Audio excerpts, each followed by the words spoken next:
Hola, sean muy bienvenidos y bienvenidas una vez más a este programa de refuerzo de farmacología, que en esta ocasión, más allá de hablar de farmacología, vamos a abarcar procesos como la interpretación bioquímica y fisiológica de la neurotransmisión adrenérgica, que es importante ya que a partir de ella podemos entender mejor lo que es la farmacología adrenérgica que se brindará pues en una clase posterior. Antes de entrar en detalle sobre los diferentes procesos, es relevante mencionar de que todas estas figuras se han obtenido o se ha tomado como base a partir del libro de farmacología de Golan en su cuarta edición, específicamente en el capítulo 11 por si desean profundizar con el texto que acompañan a cada una de estas figuras. Ahora sí, entrando en materia, tenemos que todos los procesos de estas catecolaminas, cuando hablamos de catecolaminas, mencionamos a la dopamina, la noradrenalina y a la adrenalina, que todo inicia a partir de la precursora de la síntesis de las catecolaminas, la cual es la tirosina. Entonces, esta tirosina tenemos que tiene que ser transportada por el transportador L-aminoácido aromático dentro de la neurona adrenérgica, digamos, de esta manera.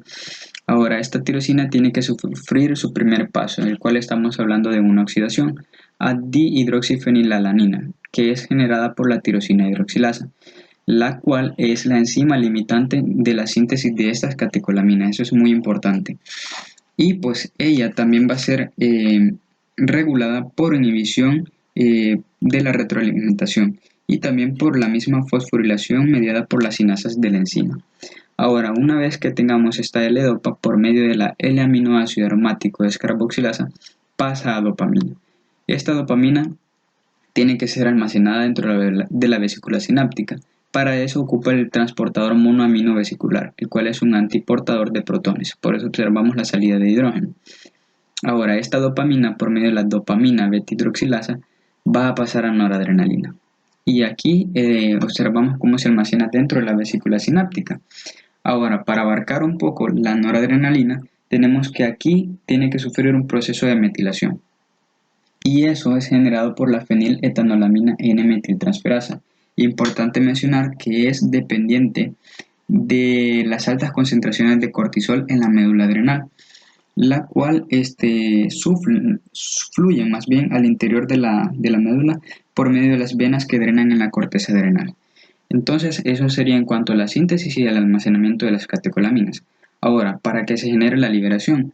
Para eso estamos hablando de señales que se van a originar en las diferentes áreas de procesamiento del sistema nervioso central. Sobre todo, destacable mencionar el sistema límbico. Entonces, cuando se genera ese potencial de acción, entra en acción también el canal de calcio. Podemos observar acá la entrada de calcio y por medio de un proceso de exocitosis se libera la noradrenalina a la hendidura sináptica. Estando acá, puede pasar por una de estas tres vías, digamos, para los efectos de nuestro cuerpo, sea en un autorreceptor, sea en receptores adrenérgicos postsinápticos, que vamos a ver más a detalle más adelante, o puede pasar por procesos de recaptación por medio del transportador de noradrenalina, cual es dependiente de sodio también. Ahora, estando acá, puede sufrir una de dos cosas. Una es que vuelva a ser almacenada siempre por medio de la VMAT o pueda ser metabolizada, digamos, de esta manera por la monoaminoxidasa, que como podemos observar acá es una de las enzimas que participa en el metabolismo de las catecolaminas. Entonces puede pasar a este producto del DOT-GAL que en su nombre más completo es el 3,4-dihidroxifenilglicol aldehído. Entonces eso sería en cuanto a esto, síntesis, almacenamiento y liberación de las catecolaminas y un poquito de la... Ahora, ¿cómo se generan los procesos de captaciones normales y cómo se generan inhibiciones? Bueno, aquí tenemos el proceso normal, la hendidura sináptica por esta parte y el citoplasma acá. El transportador de la noradrenalina, y entra noradrenalina, tenemos el transportador monoamino vesicular, antiportador de protones, observamos la salida del hidrógeno y entra la noradrenalina. Es almacenada de manera normal y correcta por medio de la hidrógeno ATPasa, ¿verdad? Ocupa el ATP y se almacena. Entonces, ahora, ¿cómo se generan inhibiciones? Sea en el transportador de noradrenalina. Bueno, aquí tenemos que puede actuar la cocaína. ¿Qué hace la cocaína? Inhibe este transportador. Por lo tanto, se generan las concentraciones de la noradrenalina en la endotelium sináptica, generando los procesos asociados a la cocaína. Ahora, la reserpina, ¿qué hace la reserpina? Pues aquí es lo contrario, no va a bloquear el transportador de noradrenalina, sino el monoamino vesicular. ¿Qué genera con esto? Pues que no se pueda generar el almacenamiento de la noradrenalina. Ahora, abarquemos el metabolismo. Para el metabolismo puede estar dado por la monoaminoxidasa o por la catecol o metiltransferasa. En el caso de la monoaminoxidasa, tenemos que esta sobre todo pues puede estar localizada en las superficies externas o exterior de las mitocondrias y se encuentran en muchas neuronas monoaminérgicas, incluidas también las adrenérgicas, como observábamos acá, ¿verdad? En lo que está asociado con la neurona adrenérgica. Entonces, también puede participar antes de mencionarles la catecol, antes de que se me olvide, esta monoaminoxidasa puede tener dos isoformas, la MAO-A y la MAO-B. La MAO-A se va a encargar de degradar ante todo serotonina, noradrenalina y dopamina, pero la MAO-B se encarga sobre todo de degradar dopamina con mayor rapidez que la serotonina y la noradrenalina. Es importante mencionarlo como para que tengan una idea de lo que se viene más adelante con la farmacología del sistema nervioso central, porque ahí se vuelve a mencionar esta MAO. Ahora, asociando un poco la catecol-metiltransferasa, tenemos que, pues esta es una enzima citosólica de gran distribución, sobre todo en el hígado. Y pues tiene importancia también el metabolismo de estas catecolaminas, pasando, ¿verdad?, por cada uno de estos productos, digámosle, o compuestos intermediarios, para generar finalmente el ácido vanililmandélico, que es el principal metabolito excretado en la orina, que todo es a partir de la noradrenalina. Entonces, aquí vemos las diferentes enzimas actuando, vemos a la catecol, vemos a la MAO y vemos al aldehído deshidrogenasa, haciendo sus respectivos efectos. Y de esta manera podemos ya ir teniendo una idea de cómo es todos estos procesos normales de las catecolaminas. Ahora, ¿cómo generan los efectos en los diferentes receptores? Bueno, para esto tenemos que existen receptores tanto alfa como beta. Los alfa se pueden subdividir a su vez en alfa 1A, alfa 1B y alfa 1D. En el caso del alfa 2 puede estar en alfa 2A, alfa 2B, alfa 2C. Y los beta 1, beta 2 y beta 3, perdón. Entonces, pero de manera general tenemos estos. Todos actúan por las proteínas G y la relevancia está aquí en los tejidos y los efectos. El músculo lisovascular, contracción. Un ejemplo, ¿cómo se genera esto? Es a partir de un aumento del calcio intracelular. Esto genera una activación de la calmodulina y se genera una fosforilación de la cadena ligera de la miocina. Entonces, de esta manera se aumenta la interacción entre la actina y la miocina, generando posteriormente el proceso de contracción. Tenemos acá que en el músculo liso genitourinario también genera contracción, pero en el músculo liso intestinal una relajación. Y así los diferentes efectos, ¿verdad?, que puede generar. Entonces, estos receptores alfa 1 tienen importancia en la mediación de los aumentos en la resistencia vascular periférica que pueden generar los incrementos en la presión sanguínea y en la redistribución del flujo sanguíneo. Ahora, los alfa 2. Aquí, entendible, ¿verdad? Células beta paráticos, disminución de la secreción de insulina y las plaquetas en la agregación. Aquí, ¿cómo es que se genera esto en los nervios? Una disminución de la noradrenalina. Podemos poner como ejemplo los agonistas de los receptores alfa 2. Tenemos que estos pueden actuar en el sistema nervioso central para generar una disminución del flujo saliente, en este caso simpático a la periferia. Entonces esto genera una disminución en la liberación de la noradrenalina y por lo tanto se puede generar una disminución en este caso de la contracción del músculo lisovascular. Entonces, este proceso está relacionado con esto. En este caso es una disminución de la contracción. Ahora, en los beta, como podemos observar acá, está más que todo en el corazón y células yuxtaglomerulares renales. En el corazón, inotropía e inotropía.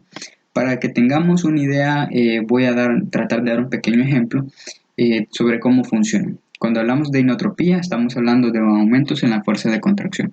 De cronotropía, en aumentos en el ritmo cardíaco, en este caso, ¿verdad? Por supuesto, porque aquí nos explica que es un aumento. Entonces, en el caso de los efectos inotrópicos, tenemos que está generado por aumentos de fosforilación de calcio. pero asociados con la proteína sinasa A. Esto abarca canales de calcio que están en el sarcolema, como el fosfolamba, en el retículo sarcoplasmático, y una posterior fosforilación de la troponina 1 y la troponina C. Entonces, de esta manera se genera una reducción en la sensibilidad de los miofilamentos a calcio. Y más o menos por ese proceso se puede generar una inotropía. Esto es un ejemplo para que tengamos unidad, pero más a detalle, más adelante en farmacología relacionada al corazón, se puede explicar un poco mejor este proceso. La cronotropía pues es un proceso un poco similar, pero aquí abarca un aumento en el índice de despolarización en la fase 4 del nodo auriculoventricular, perdón, es en el sino auricular en este caso. Para que quede claro, actúa en el nódulo sino auricular. Ahora abarcando efectos sobre la velocidad de la conducción del nodo auriculoventricular. En esto está asociado con una elevación en la entrada de calcio. Entonces esto genera un incremento en el índice de despolarización de las células del nodo aurículo-ventricular. Y pues ya tenemos aquí el ejemplo en las células yuxtaglomerulares que se genera un aumento de la secreción de la renina. Ahora en los beta 2, aquí tenemos el músculo liso que también abarca el bronquial. ¿Cómo se genera la relajación aquí?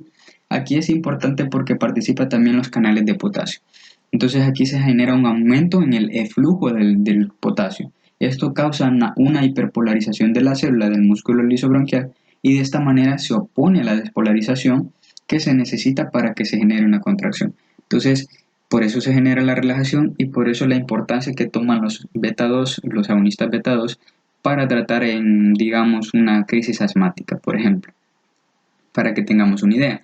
Ahora en el hígado, estos procesos básicamente porque actúan en los hepatocitos y el proceso final pues es un aumento en la glucosa plasmática. En el músculo esquelético algo similar, pero aquí está asociado también con una captación de potasio. Los beta 3 actuando en el tejido adiposo, como también en el tracto gastrointestinal. Entonces esto genera un aumento de la lipólisis y una disminución de la motilidad del tracto gastrointestinal. Pues aquí solo agregar de que se menciona el libro de que pueden ser útiles en el tratamiento de la obesidad, pero que pues es un proceso farmacológico que aún puede estar que aún está en estudios clínicos. Ahora, para ir finalizando cómo se generan estos procesos bioquímicos y fisiológicos, tenemos una regulación de la respuesta del receptor. Esto que está determinado por el número de los receptores activados y por la densidad de los receptores en la superficie celular, y que van a participar tanto las beta-arrestinas como la clatrina, a pesar de que no se observa en la figura. Pero ¿cómo funciona esto? Tenemos un agonista. Tenemos una fosforilación, sea por la proteína sinasa A o por unos que estén asociados con beta. Entonces tenemos que se genera una unión con la beta-arrestina de la parte fosforilada y esta unión genera este secuestro. Entonces en este secuestro se evita que se genere la unión con la proteína G. Entonces, una vez se da este proceso, puede generarse después que se recicle y que vuelvan a la membrana plasmática. Pero si permanecen mucho tiempo en este endosoma, se genera una regulación a la baja de estos receptores y se genera la posterior degradación. Que aquí en estos procesos del secuestro es donde participa la clatrina. Como observamos aquí, la proteína clatrina adaptadora AP2. Entonces, se genera, ¿verdad?, estos procesos de secuestros en un endosoma. Y en resumen podemos decir de que estos procesos son importantes para regular la respuesta en los tejidos, sea esto en corto o a largo plazo. Ahora, para ir finalizando, ¿cómo se generan o cómo más bien dan los diferentes efectos farmacológicos y fisiológicos de las catecolaminas? Esto de manera general, digámosle así, para que tengamos una idea. El caso de la epinefrina es un agonista tanto alfa como beta. Ahora, puede tener efectos a concentraciones bajas y a concentraciones altas. En concentraciones bajas tenemos que tiene efectos predominantes en beta 1 y beta 2. Eso es importante recordarlo para no confundirlo con las concentraciones. Entonces, a bajas concentraciones, efectos en beta 1 y en beta 2. Es decir, que puede trabajar tanto en el corazón como en el músculo liso bronquial y los diferentes tejidos que les mencionaba anteriormente con la tablita.